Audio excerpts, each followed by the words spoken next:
Bonjour à tous.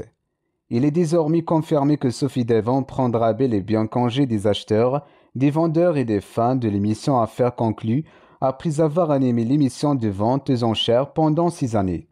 Cette information avait été dévoilée récemment par Télé Loisirs et il semblerait que l'animatrice de 60 ans ait reçu une proposition très intéressante de la part d'Europe 1 à laquelle elle n'a visiblement pas pu résister.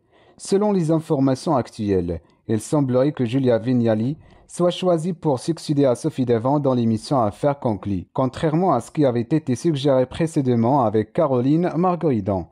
Caroline avait fait savoir qu'elle avait été contactée pour prendre le rôle de chef d'orchestre de l'émission, mais ce ne serait finalement pas le cas. C'est donc Julia Vignali, l'épouse du comédien Kad Murad, qui prendrait les rênes d'Affaires conclues, ce qui signifierait qu'elle devrait renoncer à sa co-animation de Télématin aux côtés de Thomas Soto.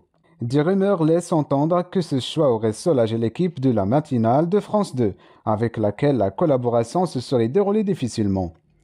Dans l'actrice de Parisien paru ce dimanche 11 juin, il apparaît que Sophie Davant ne suscite pas non plus l'unanimité. Certaines personnes interrogées la décrivent comme étant hautaine, distante, voire peu aimable envers certaines personnes en coulisses. Un technicien avoue même avoir détesté travailler avec elle, affirmant qu'il y a deux facettes chez elle, celle qu'elle montre devant la caméra en tant que sympathique copine souriante, et celle qui peut être tracassante en privé. En dehors de son cercle proche, elle serait peu encline à engager des échanges.